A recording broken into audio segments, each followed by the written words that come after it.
यीशु मसीह के नाम से आप सब शुभ संदेश की दर्शकों को फिर से मैं स्वागत करती हूँ। धन्यवाद करती हूँ, परमेश्वर ने हमें एक और मौका दिया यीशु मसीह के चरणों में हम बैठ के पवित्र शास्त्र से कुछ वचन पढ़ के समझ के उनको अमल कर सके और उनकी आशीषों की वारिस बन सके। छोटी सी प्रार्थना के साथ इस कार्यक्रम को शुरुआत करेंगे।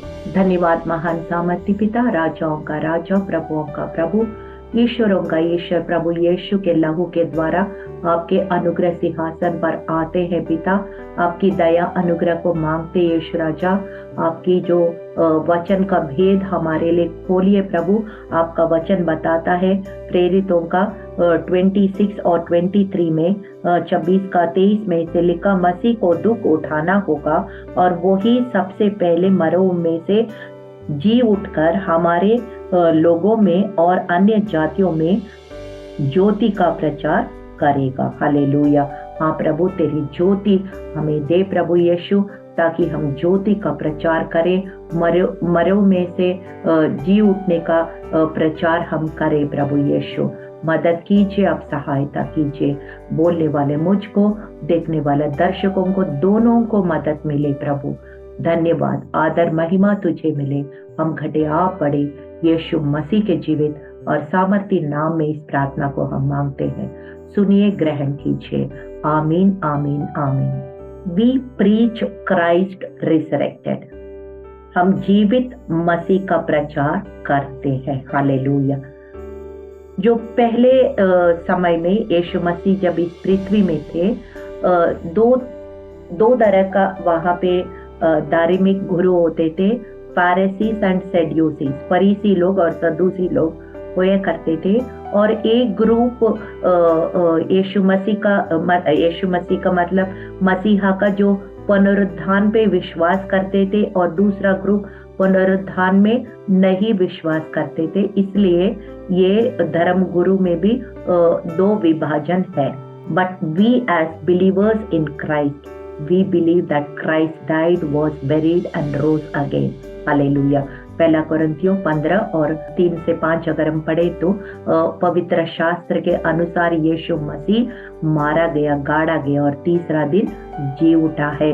So we preach Christ resurrected. हम जीवित मसीहा का प्रचार करते हैं। हालेलुया। और क्यों करते हैं उसका आज हम थोड़ा सा इस विषय में बाइबल में से हम मनन करेंगे। सबसे पहले हमारा जो विश्वास का दो बुनियाद है, the foundation of our Christian faith is based upon the display of his creative power, God's power.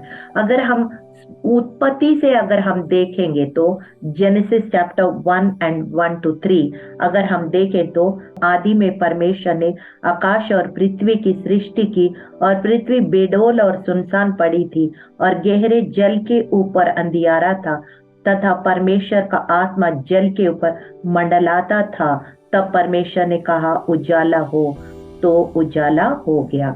जब पवित्र आत्मा मंडलाता था, when the spirit of God was hovering upon the earth, something happened. आपने देखा मुर्गी अंडे के ऊपर जब बैठ जाती है और 21 डेज कुछ होता है, वो 21 डेज के बाद उस अंडे से छोटे छोटे चिक्स बोलते हैं ना, मुर्गी का बच्चे निकल जाते हैं और कितना क्यूट लगते हैं और मुर्गी के चारों ओर घूमते रहते हैं। You know, so one hen could produce so many hens, you know. Hallelujah. परमेश्वर और पृथ्वी बेडौल था, कोई आकार नहीं था, अंधेरा था, सब कुछ अच्छा नहीं था, क्वाइटिक। ऐसे समय में जब पवित्र आत्मा उनके ऊपर मंडराने से कुछ हुआ है। क्या हुआ है कि उजाला हो गया है। सब कुछ जो बेआकार था वो आकार ले लिया है। पूरा सृष्टि एक एक करके परमेश्वर रचना की, और आज इस सुंदर सृष्टि को अगर हम देखते हैं जो परमेश्वर की रचना है, This is the creative power of God. And God is not just a savior, not just a redeemer, but he is also a creator. Hallelujah. वो सृष्टि करता है। इस बात की जिक्र हम रोमियो 1 और 20 में भी लिखा है। उसके अनदेखी गुण अर्थात उसकी सनातन सामर्थ परमेश्वरत्व जगत की सृष्टि के समय से उसके कामों के द्वारा देखने में आता है, यहाँ तक कि वे निरुत्तर है। Hallelujah. We can see the beauty of creation and we understand that there is a hand behind all this creation. There is a creator behind the creation. अगर हम किताब एक पढ़ते हैं तो उनका पीछे ऑथर है, ऐसे ही ये क्रिएशन के पीछे एक हाथ है, वो परमेश्वर का हाथ है। हालेलुया। इब्रानियों 1 और 3 में लिखा है, उसकी महिमा का प्रकाश उसके तत्व की छाप और सब वस्तुओं को अपनी सामर्थ के वचन से संभालता है। वो पापों को धोकर ऊंचे स्थान पर महिमामय के दाहिने जा बैठा है। Hallelujah. So we can see the power of the Creator in Hebrews 1:3. हर एक सृष्टि का रचना को हम ध्यान से गौर से देखेंगे, छोटा सा तितली से लेकर छोटा सा लिली फ्लावर को लेकर पहाड़ों को, नदियों को, कुछ भी पक्षियों को, कुछ भी और मनुष्य को भी अगर हम देखेंगे तो you can see the hand of God upon every creation. Hallelujah. तो इस प्रकार से हम creative power of God, that is the resurrection power of God, इसी तरह से हम देख सकते हैं।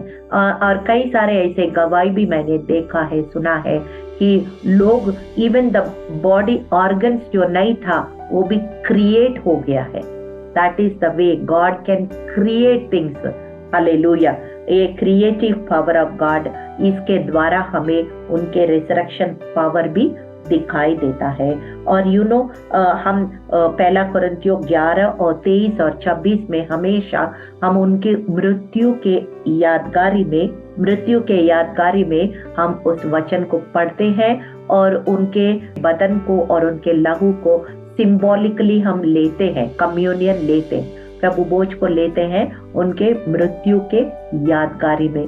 उसको परमेश्वर ने कहा, जब तक तुम परमेश्वर दोबारा आए ना, तब तक तुम ये मेरी मृत्यु के बातें याद करते रहो, स्मरण करते रहो और प्रभु भोज लेते रहो, ताकत पाते रहो और इस जीवन मसीह जीवन बिताने के लिए सामर्थ को पाते रहो। He always told us to remember his death. Similarly, इसी तरह से हम उनकी रिसरेक्शन पावर को भी हमको याद करना है। Hallelujah.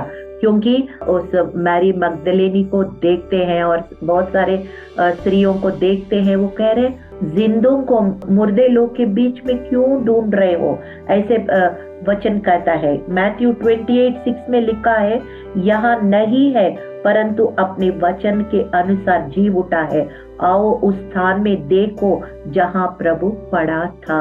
He is here, no more here. He is risen. Come and see the place where the Lord lay. Hallelujah. ऐसे स्त्रियों को जो सुबह से भोर में उठ के वो लोग जहाँ पे आए थे और सोच रहे थे जो हम लोग इत्र लेकर आएंगे, वो डेड बॉडी को अनॉइंट करेंगे, मगर वहां देखा तो पत्थर ऑलरेडी लुढ़का हुआ है और इतना भारी पत्थर होते थे और वो लेडीज के उठाना बहुत मुश्किल था, लेकिन वो पत्थर ऑलरेडी लुढ़का हुआ है और वहां पे जो यीशु मसीह का जो शव है, बॉडी है, वहां था ही नहीं है, क्योंकि वो जी उठा है। हालेलुया। तो that is the promise that Jesus Christ did when he was on this earth. जब इस पृथ्वी में सेवकाई के समय जब मंदिर में गए थे, तब लोग उनको आपको किस अधिकार से ये सब बोलने थे, तब यीशु ने कहा 3 दिन इस मंदिर को तोड़ोगे, तीसरा दिन जी उठेगा। He is talking about himself, अपने बारे में कह रहे हैं कि अगर तुम मारोगे तो भी मैं तीसरा दिन जी उठूंगा करके उसने जैसे वायदा किया है, वैसे ही यीशु मसीह तीसरा दिन जी उठा है, मुर्दों में से जी उठा है। हालेलुया। अगर वो यीशु मसीह जी उठा है तो हमारे लिए एक आशा है, हम भी उनके साथ जी उठेंगे। दूसरा कोरिन्थियों 4:14, सेकेंड कोरिन्थियंस 4:14 में लिखा है, हम जानते हैं जिसने प्रभु यीशु को जिलाया वही हमें भी यीशु के भागी जानकर जिलाएंगे और तुम्हारे साथ अपने सामने उपस्थित करेंगे। If Christ has risen from the dead, those who are looking for their resurrection, हम भी एक दिन वचन के अनुसार अगर हम भी विश्वास करते हैं, अगर यीशु मसीह मुर्दों में से जी उठा है तो हम भी एक दिन जी उठेंगे। Hallelujah, this is the hope. अगर वो झूठ होता तो यीशु मसीह जीव नहीं उठता और हम भी जो मसीह में मरे हैं हम भी जीव नहीं उठते, लेकिन अगर वो जी उठा हम भी जी उठेंगे। 1 कोरिन्थियंस 6:14 में लिखा, परमेश्वर ने अपनी सामर्थ से प्रभु को जिलाया और हमें भी जिलाएगा। हालेलुया, that is the promise he made to each one of us who believe in Christ. 1 Corinthians 15:20, परंतु सचमुच मसीह मुर्दों में से जी उठा है और जो सो गए उनमें पहला फल हुआ है। He is the first fruit from the dead. वो पहले जी उठ के दिखा दिया और हम भी एक दिन जो मरे हैं वो भी ऐसे ही उनके तरह हम भी मुर्दों में से जी उठेंगे। रोमन्स 8:11, वेरी ब्यूटीफुल स्क्रिप्चर, उसमें लिखा है, यदि उसका आत्मा जिसने यीशु को मरों में से जिलाया तुम में बसा हुआ है, तो जिसने मसीह को मरों में से जिलाया वो तुम्हारी मरणहार देहों को भी अपनी आत्मा के द्वारा जो तुम्हें बसा हुआ है जिलाएगा। So that resurrection power is not outside, it is inside. हालेलुया, क्योंकि वो कह रहे हैं यीशु मसीह का आत्मा अगर आपके अंदर वास करता है, क्योंकि 1 कोरिन्थियंस 3:16 मैं हमेशा बोलती हूँ, क्या तुम नहीं जानते हो तुम पवित्र आत्मा का मंदिर है। जब पवित्र आत्मा यीशु की आत्मा हमारे अंदर वास करता है तो उनकी रिजरेक्शन पावर भी उस आत्मा के अंदर है ऑलरेडी। वही रिजरेक्शन पावर जो है हमारा मरा हुआ देह को भी एक दिन जिला के परमेश्वर के सामने खड़ा कर देगा। He will raise this mortal body into immortal body and he will lift us to heaven along with Jesus Christ. यीशु मसीह के पास हमें ले जाएगा। हालेलुया, यही पुनरुत्थान के सामर्थ, जैसे पौलुस कहता है ना फिलिपियों 3:10 में लिखा है, मैं उनको जानूं और उनका पुनरुत्थान के सामर्थ को जानूं, that I may know him and the power of his resurrection. If you do not know the power of his resurrection, you know him incomplete. आप अधूरा ही जानते हैं, पूरी तरह से उनको नहीं जानते हैं जब तक उनका पुनरुत्थान की सामर्थ को आप अनुभव ना करेंगे। हालेलुया, अभी थोड़ा एग्जाम्पल्स हम देखते हैं उनका पुनरुत्थान की सामर्थ कैसे काम किया है बाइबल में। अलग अलग कुछ समय हम कुछ एग्जाम्पल्स, सब कुछ नहीं देख सकते, लेकिन कुछ एग्जाम्पल्स हम देखेंगे कि कैसे काम किया है। मैं पढ़ नहीं रही हूँ। गिनती 11, नंबर्स 11:21-23, वहां पे इजरायली लोग जब प्रॉमिस लैंड वायदा देश की ओर यात्रा कर रहे थे तो ये जो मन्ना जो गिरता था वेपर्स जैसे, वो खा के वो लोग बोर होके बार बार मूसा को तंग कर रहे थे, हमें मांस खाना है, हमें मांस खाना है, ये जो मन्ना से हम बोर हो गया। फिर परमेश्वर ने कहा ठीक है, उनको मांस खिलाऊंगा और मैं 1 मंथ, 1 महीना खिलाऊंगा। फिर उसने मूसा परमेश्वर से कह रहे हैं, क्या प्रभु तुम कैसे खिलाओगे? ये तो 600,000 फुटमैन, ऐसे इंग्लिश में लिखा है, यानी कि लड़ाई करने वाला आदमी लोग ही खाली 6 लाख है। उसके अलावा कुछ उसके अलावा कुछ स्त्री भी होंगे, महिलाएं भी होंगे, उनके बच्चे भी होंगे, कुछ बुजुर्ग भी होंगे।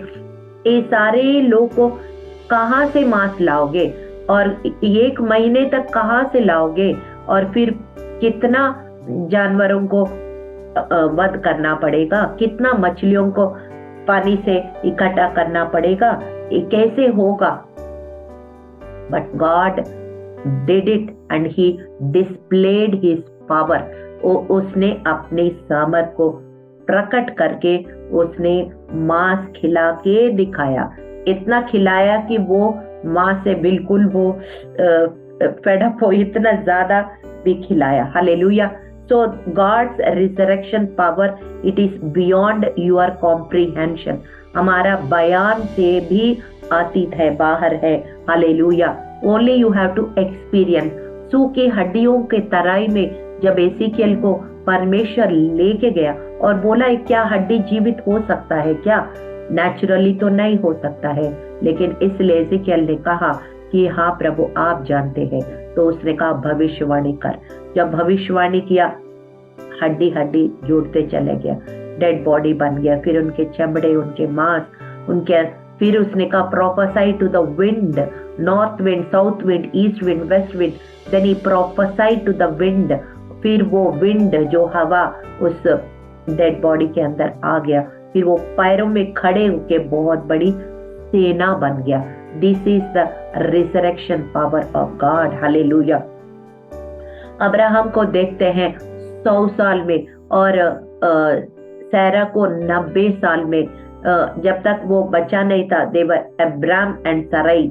और फिर but they be Abraham became Abraham, Abram became Abraham, father of the nations. Sarai became Sarah, the mother of the nations. कैसे हुआ है? उनका जो चाइल्ड प्रोड्यूसिंग जो पोटेंशियल होता है, शक्ति होता है, वो सारा सूख चुकी है, मर चुकी है।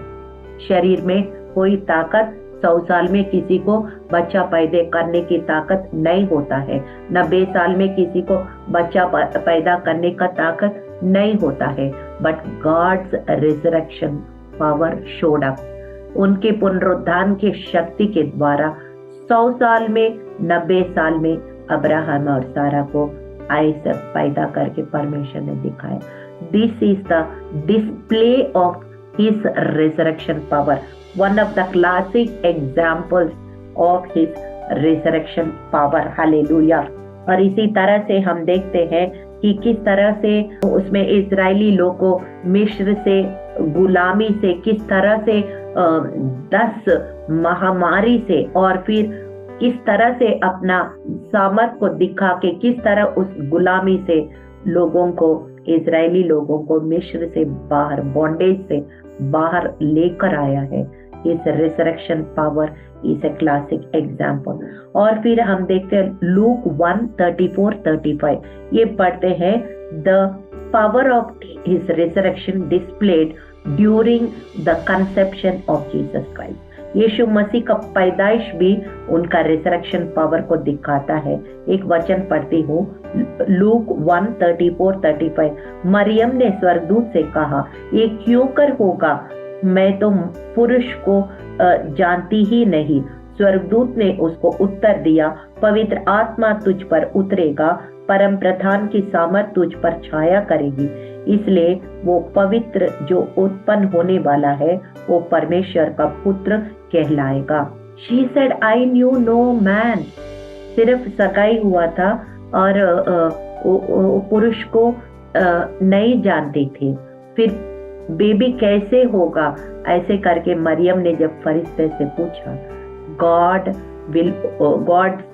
power will overshadow you and you will conceive and you will have a baby and you will call him Emmanuel, God with us, Jesus, the savior of the whole world।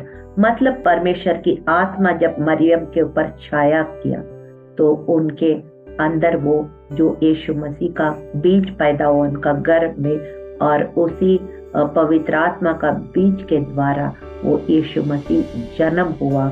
और ये इस रिजरेक्शन पावर को दिखाता है, उस resurrection power, उस creative power को दिखाता है। और इसी तरह से यीशु मसीह का सेवकाई में भी हम देखते हैं कितने अद्भुत अद्भुत काम, जो धर्म, जो उस समय का जो Judaism, the religion was not able to do, but the resurrection power working through Jesus is able to do many signs and wonders and miracles. कितने अद्भुत अद्भुत काम यीशु मसीह का सेवकाई में हम देखते हैं। अंधों को आंख दिया, लंगड़ों को पैर दिया, गूंगों को बोल दिया, बहरों को शब्द दिया, इतना कर दिया कि 4 दिन सड़ा हुआ लाश को भी, लाजर को उसने जिंदा करके दिखाया। तो his ministry also displays the resurrection power of Jesus Christ। यही हम पढ़ते हैं कि प्रेरितों का काम 10 अध्याय 38 में लिखा, परमेश्वर ने किस रीति से यीशु नासरी को पवित्र आत्मा और सामर्थ से अभिषेक किया कि वो भलाई करता और सबको जो शैतान से सता हुए थे अच्छा करता फिरा, क्योंकि परमेश्वर उनके साथ था। His resurrection power is displayed when he did signs, wonders, miracles in his ministry। Hallelujah. और लास्ट में 2 वचन बोल के मैं समाप्त करती हूँ। पौलुस जब सेवकाई कर रहा था तो एक बात उसने बड़ा अच्छा कहते हैं, और तिमोथीस को नहीं, कोरिन्थियो चर्च को वो कहते हैं, और वो बहुत बार बार इस विषय की चर्चा होती है, प्रचार होती है, मैंने भी कई बार सुनी और बहुत अच्छा लगता है। ही सेज, पहला कोरिन्थियो 15 का 14 पढ़ रहे हो, यदि मसीह नहीं जी उठा तो हमारा प्रचार करना व्यर्थ है और हमारा विश्वास भी व्यर्थ है। If Christ is not risen then our faith is in vain, our preaching is in vain. मतलब सब कुछ जो हम विश्वास कर रहे हैं यीशु मसीह को और जो प्रचार कर रहे हैं, अगर मसीह नहीं जी उठता तो ये सब कुछ व्यर्थ होता। लेकिन खुशखबरी यही है कि यीशु मसीह ने जी उठा है। हमारी प्रचार में, हमारा विश्वास में, हमारी सेवकाई में उनकी रिजरेक्शन पावर जैसे उसने दिखाया हम भी दिखा सकते हैं और दिखाते रहेंगे। हालेलुया। और लास्ट में पौलुस कहता है, this is the last enemy is death. जो मौत है, जो मनुष्य का आखिरी शत्रु है। और वो आखिरी शत्रु क्यों है? क्योंकि बड़े बड़े महापुरुष आए हैं, अलेक्जेंडर द ग्रेट, कितना कितना लोग आए हैं। They conquered the whole world but end of the day death has swallowed them. मतलब मृत्यु उन्हें निगल लिया है। क्योंकि कितना भी महान कार्य किया हो, लेकिन मौत के ऊपर आज तक कोई जयवंत नहीं हुआ है, कोई खबर खुला नहीं है। लेकिन आखिरी शत्रु और मौत के पास एक डंक है, जो डंक से वो, जैसे सांप है ना, उसके अंदर एक डंक होता है, उसी डंक से लोग डरते हैं। क्यों डरते हैं? अगर सांप के ऊपर कोई गलती से पैर रख दिया, वो डंक से मारेगा। ऐसे ही मृत्यु का भी एक डंक होता है, और वो डंक को परमेश्वर ने, यीशु मसीह ने तोड़ दिया है। और डंक को तोड़ने के लिए उनको खुद मृत्यु होना पड़ा, और मृत्यु में से गुजर के उस मौत के डंक को तोड़ के वो मृत्युंजय होके तीसरा दिन जी उठा है। यही हमारे लिए एक आशा है। हालेलुया। एक वचन पढ़ के मैं फिर प्रार्थना करती हूँ। बड़ा अच्छा लिखा 1 कोरिन्थियन 15:55-58। हे मृत्यु तेरी जय कहाँ रही? हे मृत्यु तेरा डंक कहाँ रहा? मृत्यु का डंक पाप है, पाप का बल व्यवस्था है, परंतु परमेश्वर का धन्यवाद हो जो हमारे प्रभु यीशु मसीह के द्वारा हमें जीवंत करता है। हे सारे प्रिय भाइयों, दृढ़ और अटल रहो, प्रभु के काम में सर्वदा बढ़ते जाओ, क्योंकि ये जानते हैं कि तुम्हारा परिश्रम प्रभु में व्यर्थ नहीं है। Hallelujah. This is the good news, because the sting, मतलब जो ये मृत्यु का डंक जो है वो कैसे बल प्राप्त करता है? पाप से बल प्राप्त करता है। जितना प्राप्त करेंगे मृत्यु का डंक उतना ही मजबूत होता चले जाएगा। लेकिन यीशु मसीह खुद पाप बन के मृत्यु के द्वारा होके गुजर के वो पाप और वो मृत्यु का डंक को तोड़ दिया है। लूक 1:79 बड़ा अच्छा लगता है। उसमें लिखा है कि जो अंधेरा और मृत्यु, अंधकार और मृत्यु के छाया में बैठे हैं, उनके ऊपर बड़ी ज्योति चमकी। और वो ज्योति कौन है? वो यीशु मसीह है। हम पाप और मृत्यु के छाया में थे और वो पाप का, मृत्यु का डंक वो मजबूत होता चला गया, लेकिन वो पापी बन गया और मृत्यु से गुजरा और उसको डंक को तोड़ के हमें यीशु मसीह मृत्यु पर जयवंत होके दिखाया। और हम भी ऐसा ही एक दिन मृत्यु पर जयवंत होके जी उठेंगे। हालेलुया। इसलिए हम धाड़स बांधे और इस विश्वास में बने रहे, आखिरी वक्त तक विश्वास में मजबूत रहे, वचन का प्रकाश में मजबूत रहे और यीशु मसीह जैसे पुनरुत्थान के सामर्थ को प्रकट किया उनके क्रिएशन में, उनके रचना करते समय, उनके सेवकाई में, यीशु मसीह का पैदाइश में जगह जगह उसने अपने पुनरुत्थान के सामर्थ को दिखाया। He displayed the power of resurrection. So we also preach the resurrected Christ. Hallelujah. यीशु मसीह का जी उठने का सामर्थ को हम भी प्रचार करेंगे और करते ही रहेंगे जब तक हम जिंदा है, और उनके पुनरुत्थान की सामर्थ की एक अच्छा हम गवाह बनेंगे। Hallelujah. That is what God wants. Hallelujah. And we know the labor that we invest in God's vineyard will never go in vain. जो यीशु मसीह का बगीचे में जो हम परिश्रम कर रहे हैं, जो परमेश्वर के राज्य में जो निवेश कर रहे हैं, वो कभी व्यर्थ नहीं जाएगा, क्योंकि यीशु मसीह जी उठा है। हालेलुया। हम छोटी सी प्रार्थना के साथ इस कार्यक्रम को समाप्त करेंगे। धन्यवाद महान सामर्थी पिता, राजाओं का राजा, प्रभुओं का प्रभु, ईश्वरों का ईश्वर, प्रभु यीशु, आपने प्रभु मृत्युंजय की सामर्थ को दिखाया, प्रभु मौत के ऊपर जय पाया है यीशु, इसलिए हमारे लिए एक आशा है। जैसे आप जी उठा है, हम भी एक दिन जी उठेंगे। जैसे अपनी सेवकाई में, अपने पैदाइश में, जैसे इजरायलियों को और बहुत सारे लोगों को प्रभु यीशु दिखाया, अपने मृत्युंजय की सामर्थ को दिखाया, सृष्टि के आरंभ से अंत तक आप दिखाते रहे प्रभु। और हम भी प्रभु वो ही आत्मा जो हमारे अंदर वास करता है, the same spirit is dwelling in us, the potential of that resurrection power also dwelling in the spirit. So if you have displayed that power, we can also display this power, and we can keep our hope till the end that one day we will also be resurrected and join you. Hallelujah. यही हमारी आशा है। और हम सब जो मसीह में मरे हैं वो जी उठेंगे, जो जिंदा है वो पलक झपकने से पहले बदल जाएंगे, और हम सब तेरे बादशाह में दाखिल होके हमेशा हमेशा आपके साथ राज्य करेंगे। यीशु मसीह के जीवित नाम से इस प्रार्थना को हम मांगते हैं, सुनिए, ग्रहण कीजिए परम पिता। आमीन, आमीन, आमीन।